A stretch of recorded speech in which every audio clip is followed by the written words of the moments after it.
Bonsoir, bonsoir, bonjour, c'est Congo News 24. Chers téléspectateurs, comme toujours avant de commencer notre émission, nous disons merci à Dieu, nous disons merci à nos chers abonnés et téléspectateurs qui nous suivent partout dans le monde entier et en RDC. Chers téléspectateurs, soyez les bienvenus à l'émission Nabiso Otosolama Solo Yamboka.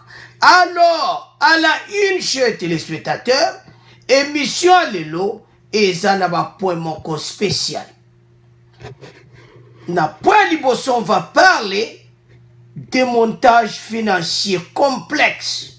Il y a Dan Jetler. Boyebi Israélien wana, ou s'approche à Kabila, alors la vérité bimi, boko yoka interview. Il y a pas français sur Dan Jetler, ndenge nini ba milliards, il fallait cote à la trésor public, il les canenam. Alors, ils ont somme, toko développement en émission. Deuxième point, chers téléspectateurs, ezalaki ya koyinda kande tolobaki, mais les autres ont rapporté bino. Donc, où est le kakina marche? Comment ba dégué salamaki? Boko mona ba photo, on a bo monate, ba image, on a bo monate. Alors, ils ont son émission. Oyo, ndenge nini IDPS, ba takaki peperde. Alors, et comment appeler mon bitumba entre IDPS, ba manifestants et les policiers sur le boulevard triomphal. Donc, ezalaki dongo balwaka mon boulou. Alors, les autres, il y a des photos, il y a des photos, des images, on a des monati. Alors, tout le développement en émission. Toujours, n'a chers téléspectateurs, beaucoup landa, ba extrait, ba message, oyo news, oyo le kaki, pe beaucoup yoka comment, ba commentaire pesamaki. Alors, tous à la connecte. À la une, chers téléspectateurs, Henri Magie, condamné à 18 mois de prison à Makala pour outrage au chef de l'État. Bandeko et Yindi, Henri Magie a eu 18 mois. Alors, et Yindi lié à Kouvana Makala et puis toko développement en émission Nabiso. Troisième point, chers téléspectateurs, interview live. Donc, la Kabylie sort de son silence. Boyoka message live, interview, était babimi balobi, oye le quoi ronsar malonda, donc bango FC saye biangote. Alors, boko yoka interview live, message o ayemoko. Président honoré na bon Kabila. Alors, chers téléspectateurs, et ça somme. Émission Oyo, Tamboko Yoka, ba wangani kutuke Rosaraza, candidat na bangote. Donc, alors, Toko Yoka, interview live, donc, tous à la connecter, et ça somme mon émission Oyo. Alors, chers téléspectateurs, émission na Bandi, bon, ça va commencer à la connecter. Alors, on va parler. Il y a Dan Jetler. Donc, le montage moko financier, donc, il y a un piste dans mon boulot. Mais, awa et sa secret dévoilé. Jeune Afrique, mission penda polele. Et puis, beaucoup yoka interview. Il y a pas ONG wana français, donc, ils sont. Des ONG accusent l'entrepreneur israélien d'avoir continué à faire fructifier ses affaires en RDC, en dépit des sanctions américaines qui pèsent sur lui. Bobi Kazana, sanctions américaines, mais Azo continue à coopérer na yi. Asala dil la RDC, dil wana, asala ki ona Kabila. De bozo mwana ba photo wana kala, donc, Fatia yokuta bango basala badil wana. Badil moko cher téléspectateur mawa. Mawa. doba mbongo eza koleka na ndenge modo moite. Alors, chers téléspectateurs, et ça passe. Tant beaucoup l'interview à français boloba mais mbongo il fallait contre le trésor public mais quotité. Ba américain bazolandai. Accusé d'avoir engrangé quelques 1,36 milliard de dollars de bénéfices indus en achetant à prix cassé. Donc, prix moko très bas. Donc, tu perds des milliards de gens à RDC. Parce que ce monde a faux prix. Oyo, la Kabylie va payer qui. Alors, je sais que contrat il fallait qu'à Baboma yango. Peuple congolais a pour sambo. Donc, Fatif Batala Makambo, Baboma contrat oyo. D'abord, à ça poursuivi dans l'Américain, à ça dans dossier Zolandae. Beaucoup yo kande ba ko expliquer en français que Bambongo il fallait côté la trésor public. Jetler à sa proche ya Kabila, ex-président, mis à l'index par Global Witness, mais aussi par Africa Panel Progress. Donc, bah ONG Omibale, Global Witness na Africa Panel Progress. Donc, va sanctionner Moutou. Donc, à des Zamba Zolandaï. Parce que il y a une sanction américaine. Alors, bah, ONG wana, bah, fundi. Bah, le bi, oh, ya zo sala. D'auto bien onin. Et ça, le kola ba mafia. Donc, bah, là, ya zo somba ba minere na ba faux prix. Tambo l'interview ne ça se passe. Mais osez sous-tenter ba sakana mbongwa RDC. Osez sous-tenter ba sakana mbongwa Congo parce que makambu oyo eza pasi mingi. Ezo pesa pe mawa. Batu bazo ya kusakana ba minere na biso. Asombine na ba faux prix a combiner milliardaire. Peuple congolais a souffert de zangata un calo jeune Afrique a eu ce message. Quant aux personnes physiques ou morales américaines, elles ont également interdiction d'effectuer des transactions avec Dan Jetler et ses sociétés. Bah américain va passer ce message babi à tout le monde à la même opération financière à RDC.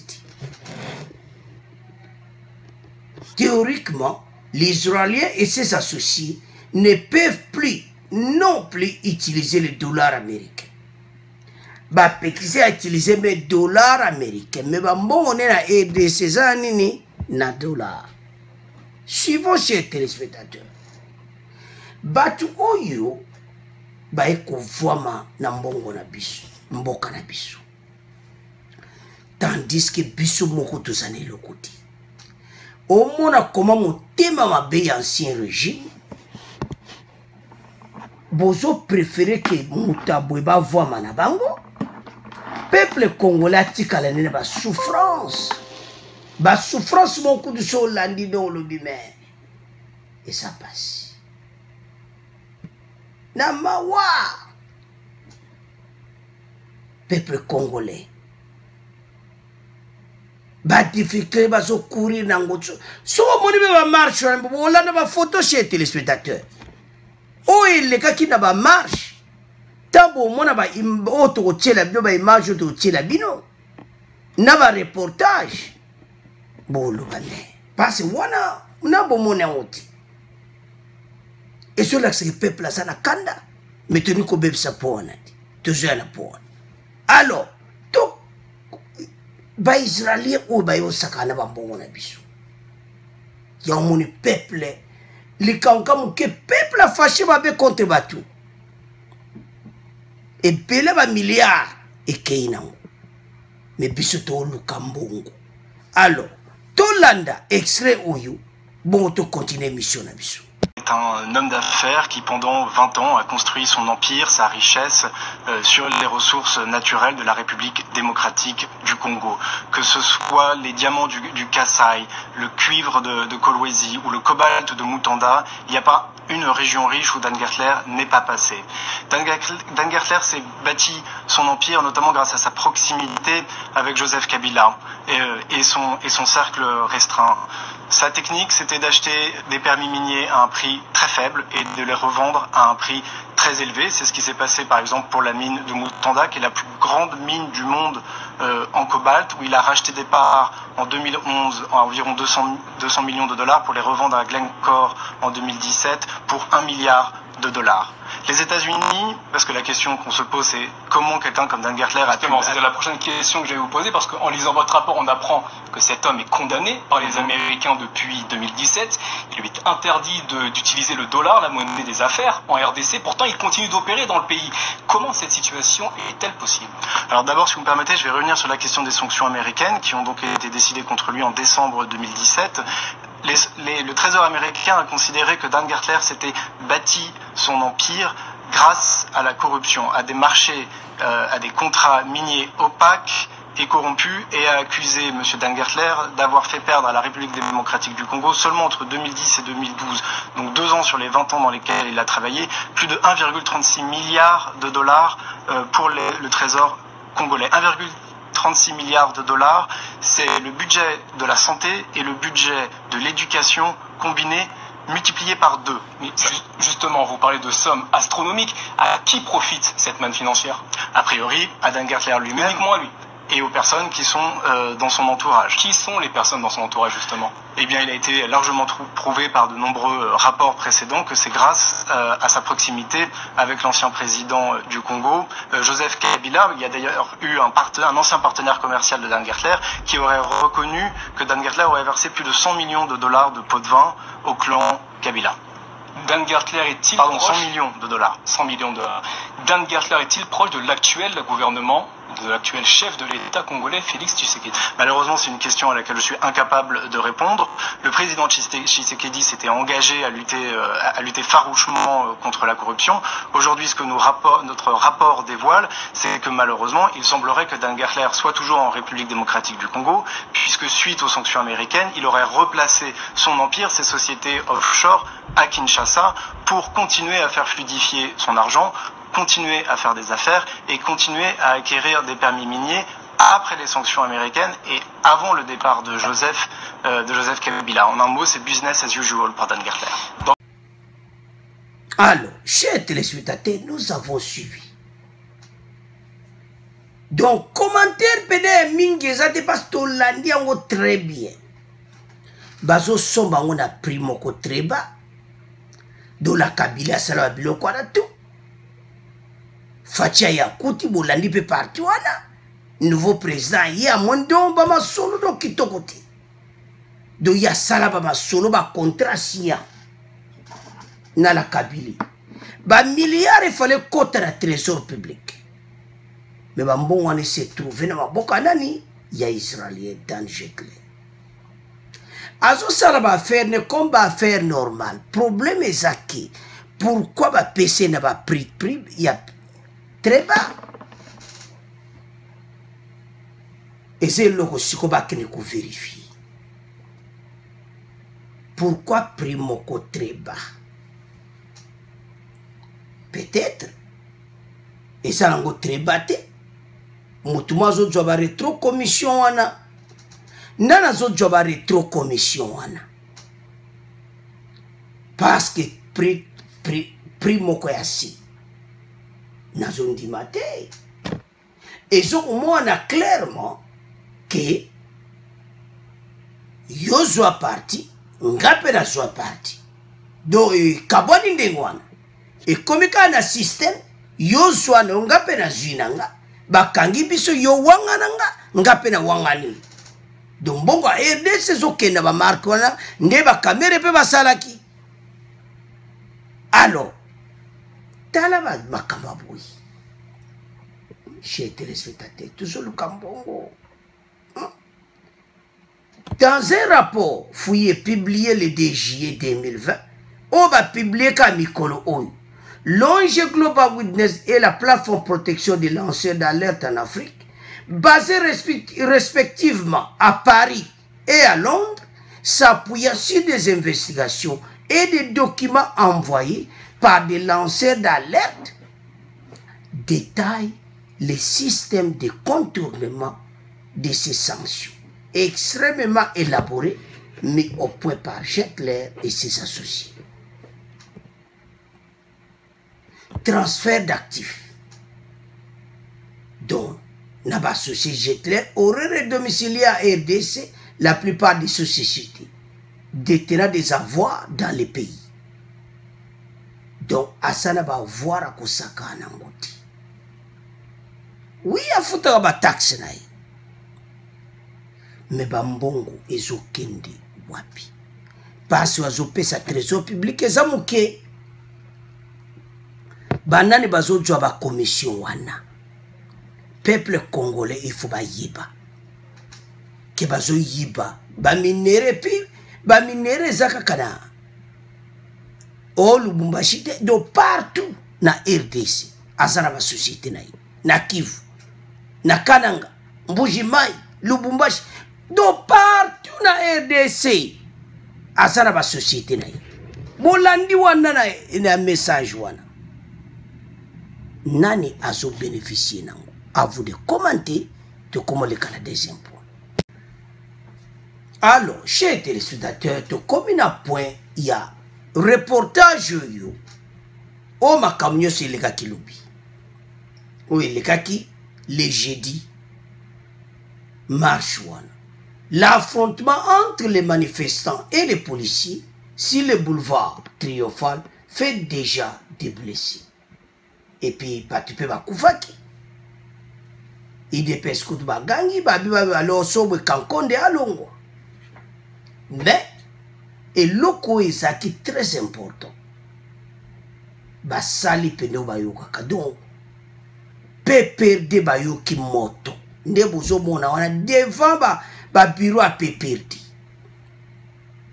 Aux alentours des stades de Barty sur le boulevard Triomphal, la police essuie des jets de pierres des manifestants de la marche anti-Malonda. Yangwa batruko anti-Malonda oba kangaye azamutu mo fa que de prison.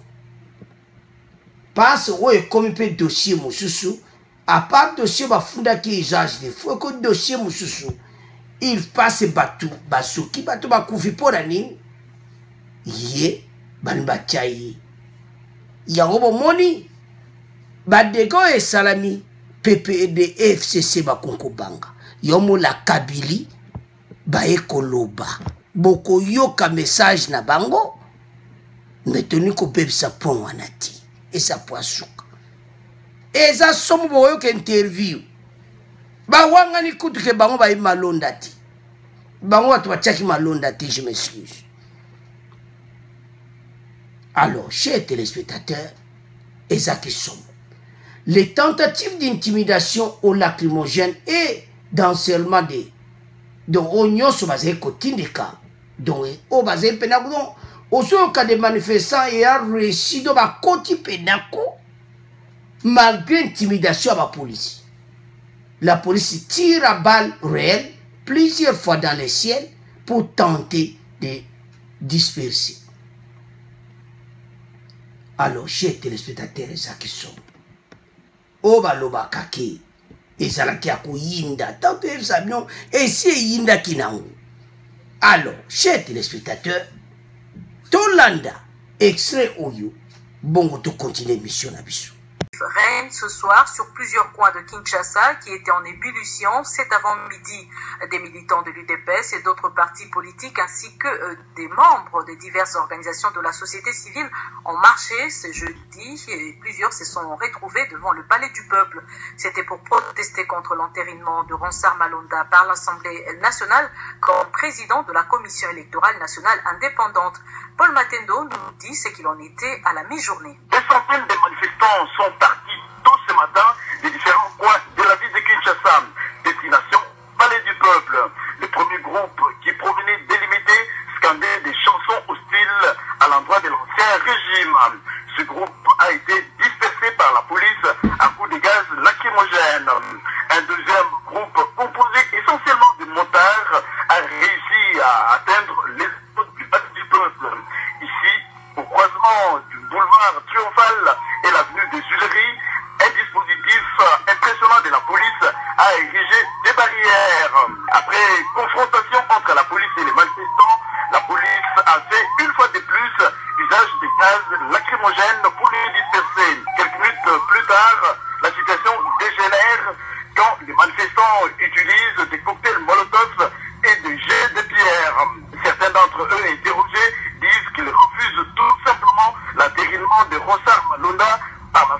nationale comme président de la commission électorale nationale indépendante.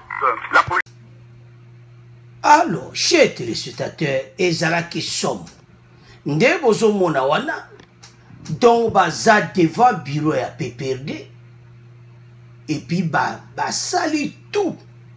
Nde bozo mona. So botan la photo musudo baza ko beta frappe. Donc ezalaki somme do ba yeba ki partout. Ba place bata PPRD baza. Nyungu walubaka ezalaki akuyinda. Donc na reportage. Donc ezalaki somo parce que ba menace qui pena bango. Parce que bango ba yeba était peuple congolais. Azali sous-peuple wana to ba sakara na biso pendant 18 ans. Donc nde bazamba kubo mona pena que oui, ce qui siko to salika que ré, to za la problème sur lui. Et puis nde bazamba yoki ba moni makamongo kombo komi boyeko boluka kiango o Ronsard Malonda o boyena boy siko. Chers téléspectateurs, to komi penako obi kalezala ki o il faut batimba ta poto batinda bon mais non message ezali susuti. Donc peuple asa yebi patwa na nyonso. Pour ceux qui ont l'air, ils ont internet. Mais la l'air, ils sont libres. C'est comme ils se manifester là-bas. Alors, Makambo, j'en suis sûr, dans le conseil des ministres, ils ont traité Kiango. Donc, si on a compris le conseil des ministres, les gars qui les louent. Parce que, Batie Pena Bango en épreuve. Balakisi bango yango etikali siko ba séritire makambo wana nyonso. Malonda fait des tricheries ou ba tricherie nyonso na o elekaki nyonso. Do ba tricherie nyonso elekaki. Ba jena ba nyonso ba trick na mo do manga nyonso ba yosa ba tu ba si ba yebia. Alors, peuple congolais comme il attend, télémi ba beyinda kaka donc bon bouger bon beto tant on va pousser contre mi ba pousser kaka donc et yinda kakuda. Alors, chers téléspectateurs qui sont ne bozo mona wana. Alors, tous les cas sur l'extrait oyo pour tout continuer mission na biso.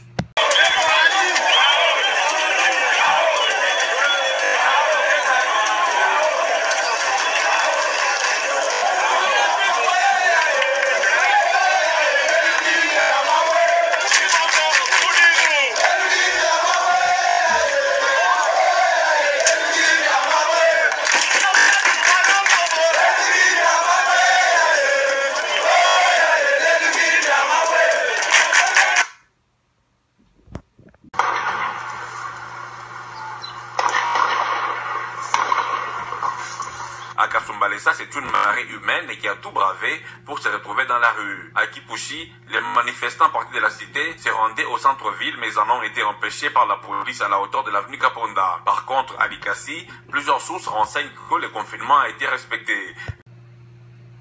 Alors, chers téléspectateurs, landi wana ezalaki wana oboyoki batiri wana ezalaki na Okatanga. Batira balle réel ndenge betama ikuna na Kinshasa pe betamaki. Alors, na Kasumba, laissez ces personnes. Donc, RDC Mobimba. Non, qui vous sido partout. Balo bibiso, tolingi malonda te. Talaka yumo siko na Kinshasa, tala. Oto lui mote peli na Kinshasa, bureau a PPRD a fait. Tande ba tombi bureau a PPRD. Tala ba colère ba tuba nango. Tala ba policier ne baza koya. Donc, moto kakepelaki. Soki baza motema mabeti bazo makambo déjà soza vrai congolais là ba likambo to saleza mabe me balwa mina kusaka tawana bo retirer yango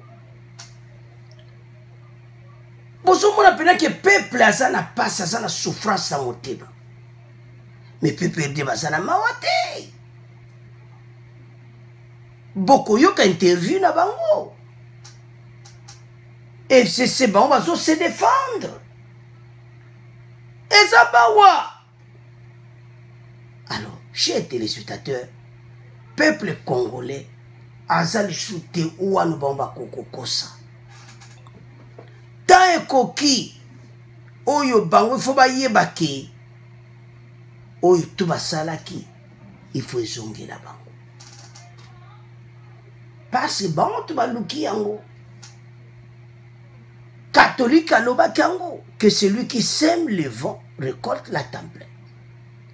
Parce que monaki déjà qui ekoyinda.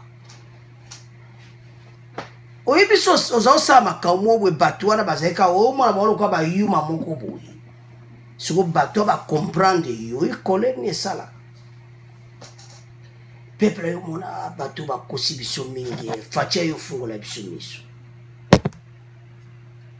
Fatia yo fungo la ba miso. Yango ba assumer ba responsabilité na bango. Yango biro wana. Yango ba tumbi PPRD biro na bango. Donc baza na problème sérieux na Kinshasa. Pourquoi toloba? PPRD et FCC baza ka groupe ba individu baza na momingi te. Baza muke. Donc, peuple, ce qu'on téléméli, on va à la place pour résister. Alors, les hommes, les téléspectateurs, et ça passe.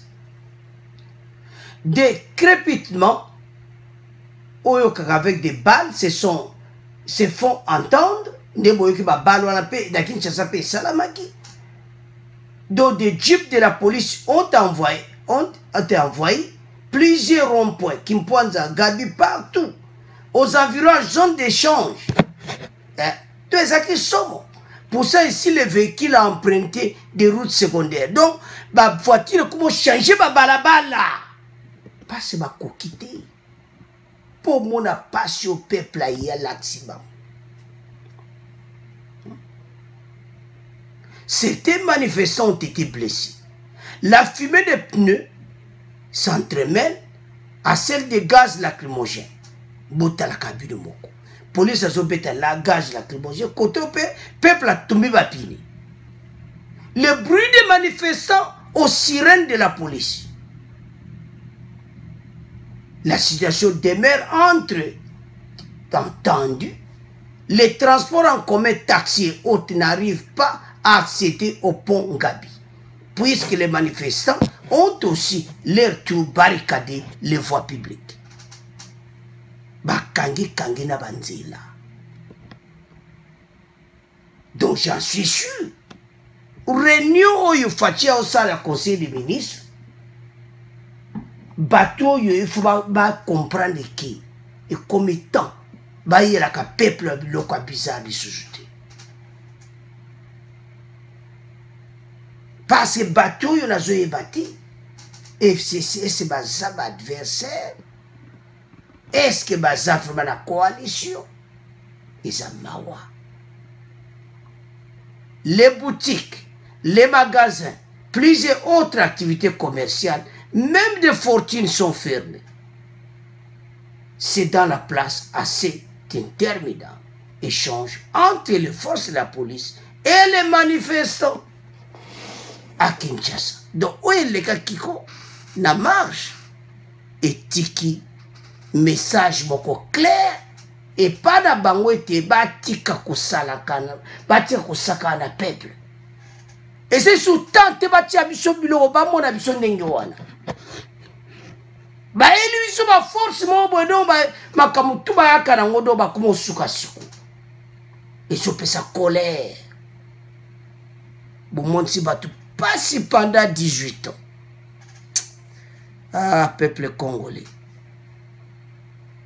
Et combien de temps de Nebazawana et le Bindeko Moko Baba na konage papa journaliste Baba na konage oui Baba ni konage ko Baza batute balingi peuple congolais te Alors bande ko na biso na RDC taboyoka message oyo batwana FCC PPRD balingaka na bango biso te na ndenga mabete so balingaka biso bakobisa loi na mina kusakata te bakopesa ba idée ya Rosa Malonda te et puis Janine Mabunda akoki jamais kondima nini ya Rosa Malonda. Donc Janine Mabunda il fallait même pas accepter ça. Donc tant que Janine Mabunda a accepté yango ils ont là ça clairement que et parce que cher peuple, cher téléspectateur, moi c'est il faut comprendre bien. Et ça kaka confession religieuse na société civile bavandi ba tchétché ba candidat na bango ba poni mutu moko. Do ba parti politique ba kokota ba kambo wana ti. Alors ça ma wa cher téléspectateur.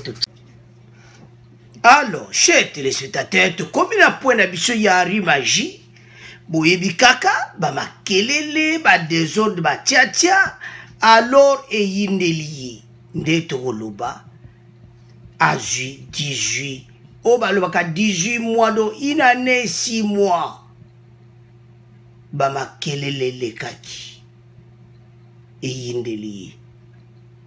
Alors chers téléspectateurs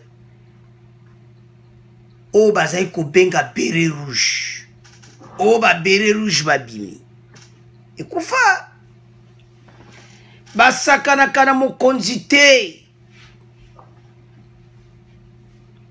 état de droit eza na ba niveau nyonso yeba oyo koloba.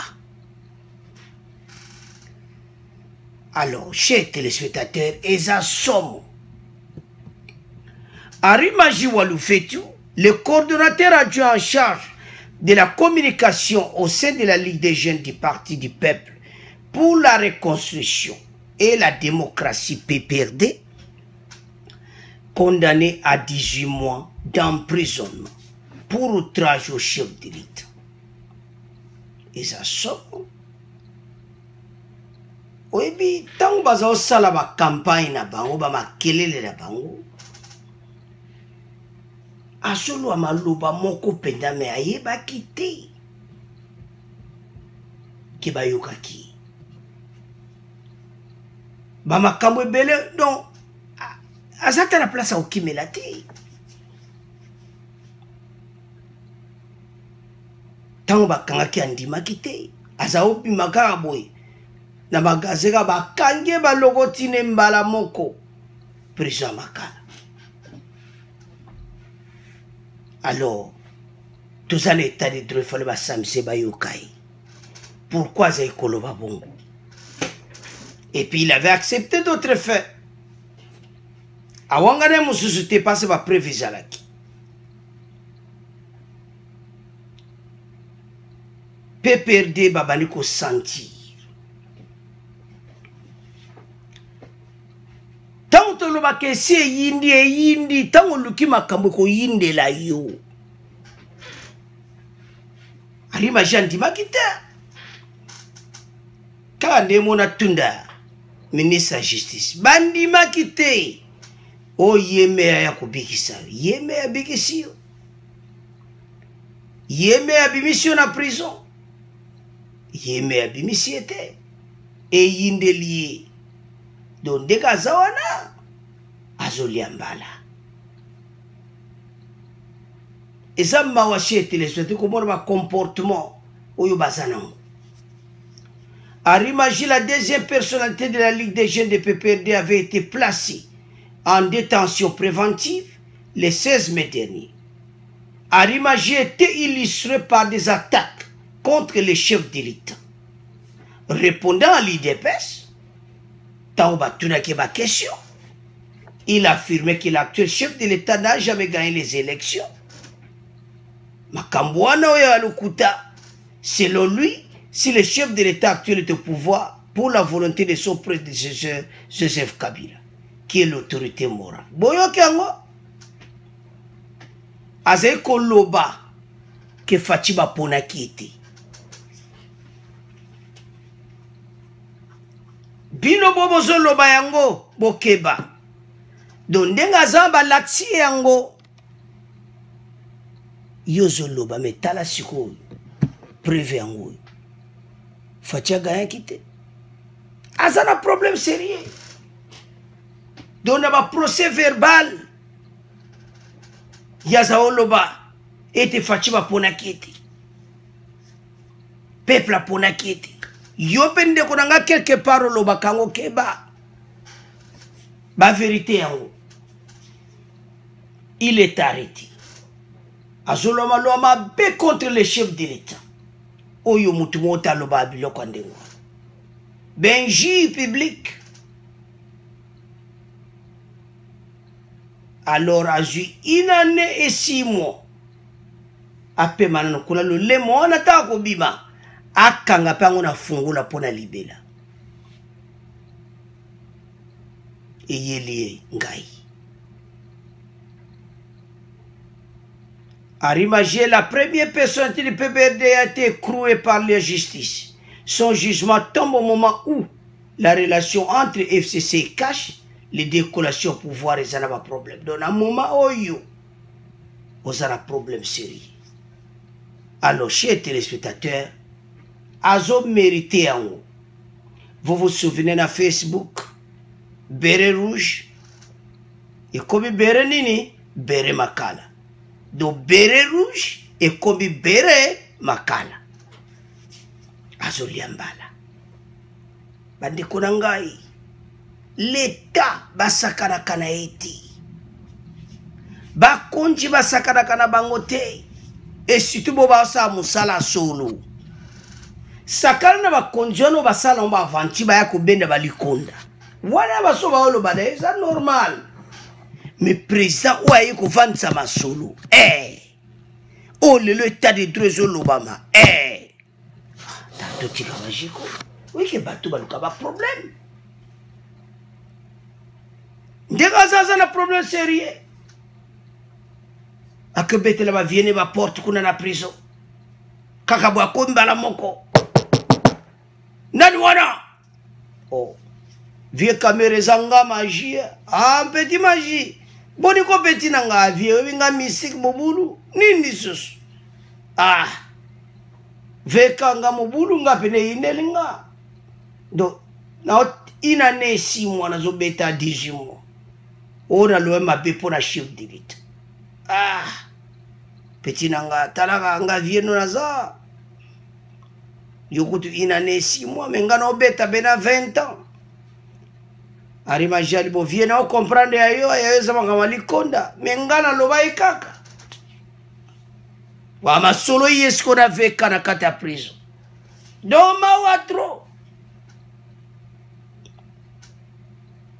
Do arriba jisi kwa moni makambangu. Amoni penda yango. Alors bino bato a PPRD botikali. Bokeba. État de droit poni montuti. So bino bokanti boze épargné, mogota ze épargné. Pour preuve, le ministre de la Justice a été révoqué. De comme un état de droit. Dans l'état de droit, il faut que keba notre zoloba. Et ça conseille pe na bandi kwebele. Loba makambo ezana nzela. Totika kofinga. Totika benjir. To betande masolo ya solo. Alors, Arimagi condamné à 18 mois de prison. Donc, il y a des liés à Kouvanda. Alors, chers téléspectateurs, tout ce qu'on a vu, donc, dans la zone, il y a un bala. Tout comme le canapé n'a pas. Alors, chers téléspectateurs, tout comme il n'a point n'a pas. Point oyo eza somo. Passe boyo ka interview live. Donc message à Kabila na porte-parole là Néhémie Moulin. Néhémie message à FCC babandi nanu na kowangana Rosa Malonda. okele kowanga na ye oshwa na ye bango kutu baza kuna ti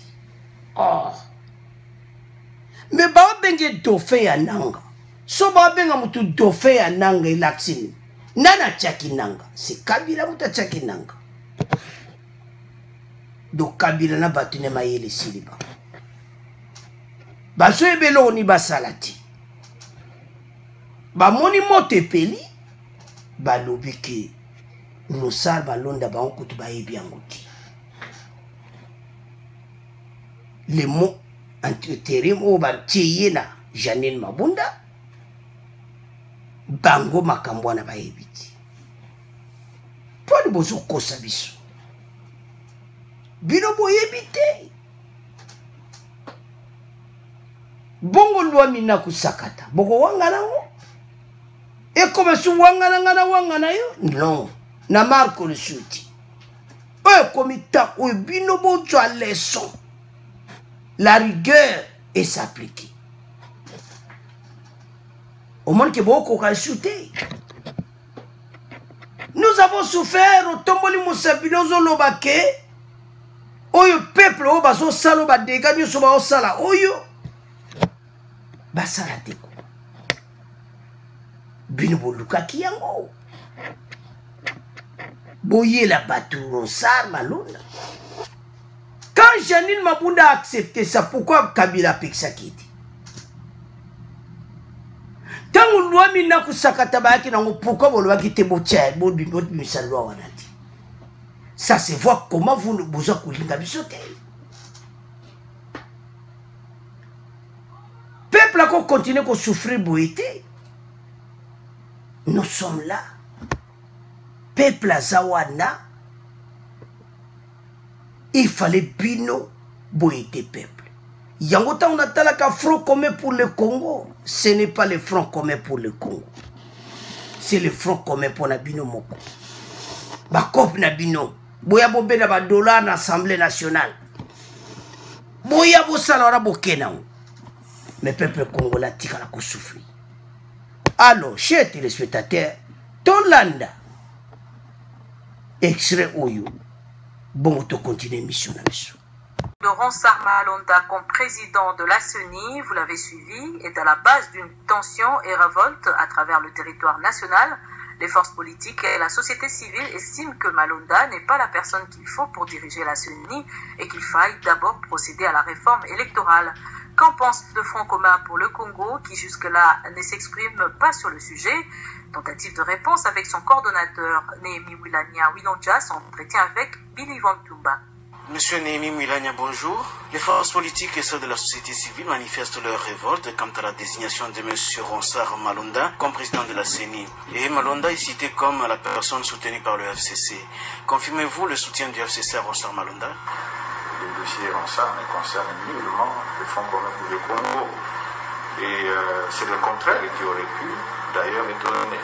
Comment le FCC pouvait se retrouver au centre du dossier Ronsard lorsqu'on sait que la loi elle-même sur la CENI, elle est claire sur la répartition des responsabilités dans la mise en place de la CENI. Je pense que la responsabilité de désignation du président de la CENI incombe à la société civile et particulièrement à la sous-composante confession religieuse. Et aux autres composantes, notamment de la majorité parlementaire et de l'opposition, revient la tâche plutôt de désigner les autres membres de la CENI. De ce point de vue déjà, vous constaterez que nous sommes restés silencieux parce que nous n'avions rien à nous reprocher. Et étant entendu que la vérité c'est que nous n'avons jamais été impliqués ni de près ni de loin dans ce processus de désignation du président de la CENI. Vous soutenez du moins la manière dont les choses se sont déroulées à l'Assemblée nationale concernant Ronsard Malonda? Écoutez, je crois qu'au niveau de l'Assemblée nationale, on est dans une approche institutionnelle.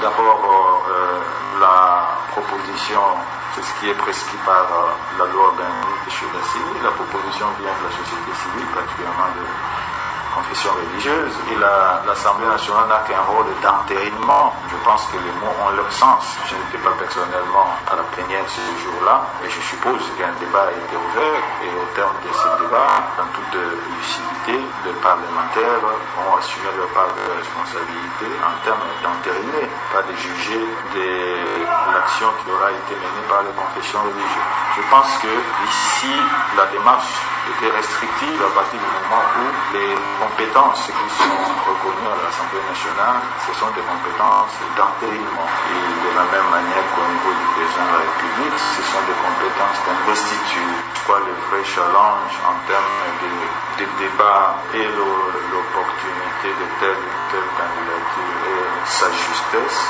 ça reste un débat qui devrait se faire en amont.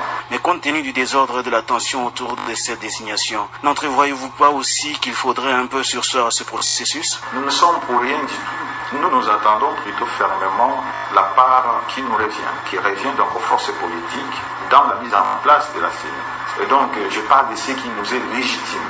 Ce qui nous est légitime et sur lequel nous pourrions opiner, c'est effectivement la part qui concerne la désignation des autres membres de la CENI.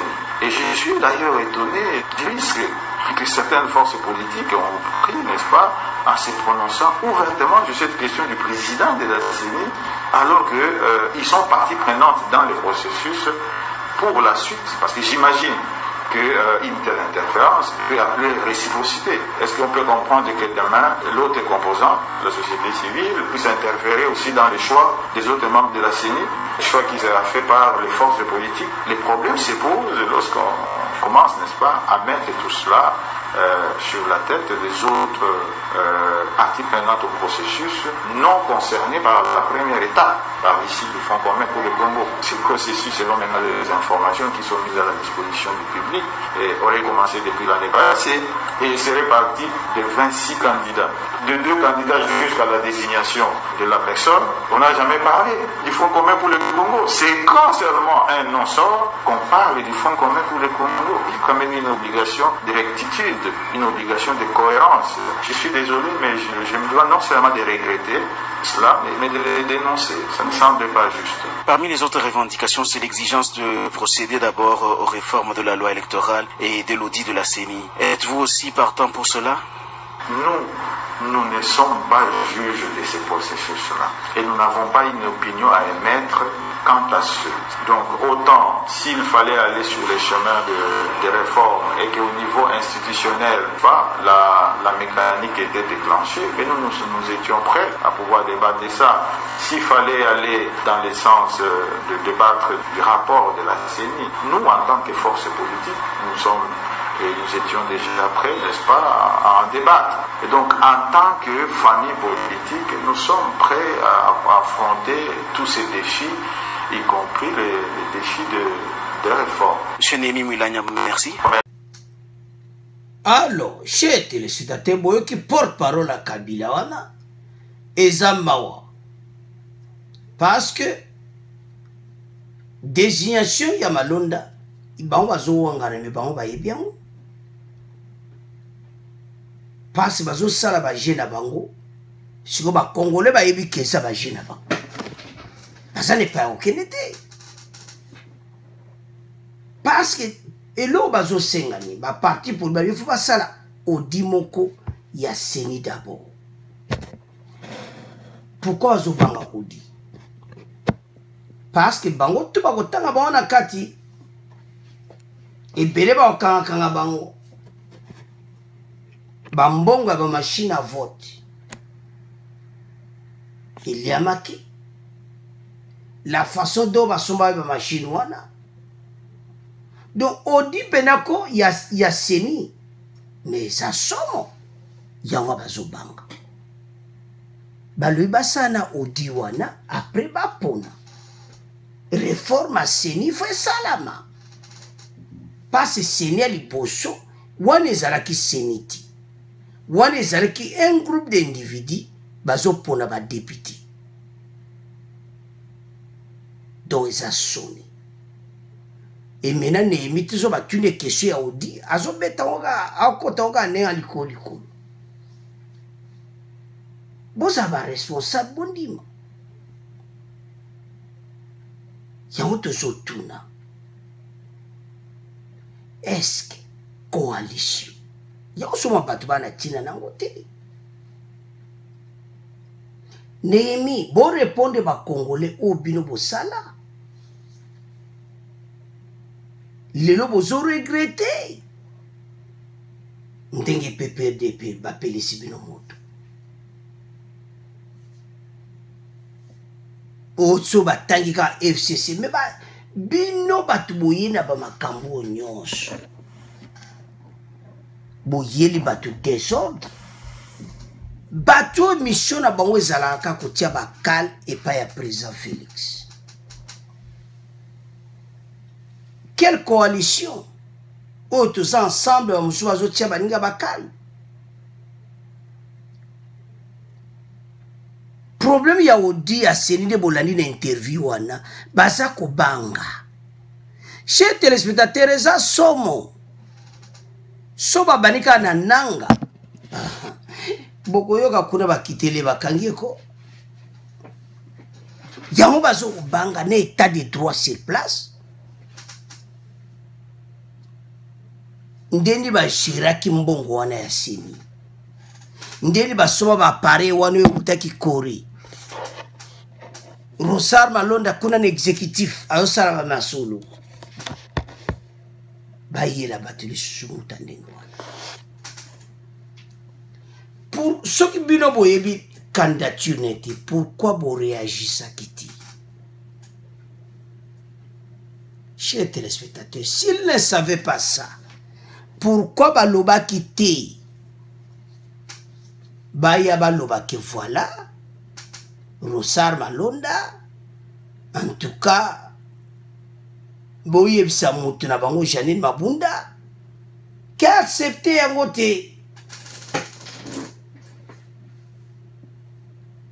Rosar Malonda ezama yu apena kati basa za kimbangiste ti.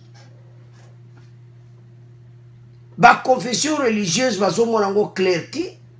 Société civile bazo monango clair ti. Parce que c'est là où place ba ponaka mutu. Tamba oponaka mutu wana le. Bino boke osala kop na yi. Lokola Kongola linga mbongo.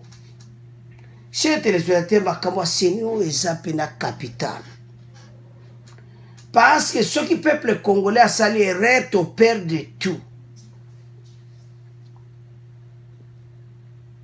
Alors, eza mawa. Quelle coalition vous otambola ensemble? Bon monde mote pe libinote. PPRD do so bazuka muta PPRD ji frappe. Mosusu bazobeta bango devant bureau à PPRD. Tala peuple nega tourné PPRD. Bureau na bango. À feu. Alors, chers téléspectateurs, les assommes. Parce que le peuple basala kiko. Bango le loi ta sali interview, voilà pourquoi baotanga FCC mais batanga binote comment? Janine Mabunda de FCC. Alors bateau bazana problème sérieux. Donc na oignon so eleki na ba marche. Bateau bako payer prix. Peuple congolais en est marre et commettant oyo. Bango ba mona ba bona ki oh mais oh c'est comme au boulot. Boluki yango pe boko mona yango. Alors chers téléspectateurs, toyoki Néhémie wana porte-parole à Kabila do soki ya lobby Kabila lobby autorité morale à FCC yende coordonnateur do avant ya koloba masolo déjà c'est betamaki ke bango ba yebi Rosar Malonda ti do so batenga FCC multiple. Alors chers téléspectateurs, eza mawa. Merci nande bolandi émission oyo. Premier point tolobaki ya Israélien wana oyo abendi ba milliard na ba minere na biso. Et puis deuxième pote au pesa qui rapport et les kaki boyoki extrait. Et puis oh y a Némi intervenu Bolandi. Alors chers téléspectateurs, comme on a fait mission à Bissou. Comme d'habitude, merci dans des Bolandi émission. Merci pour les commentaires Nabino. Alors chers téléspectateurs, bon partagez, abonnez massivement. Au revoir, à la prochaine.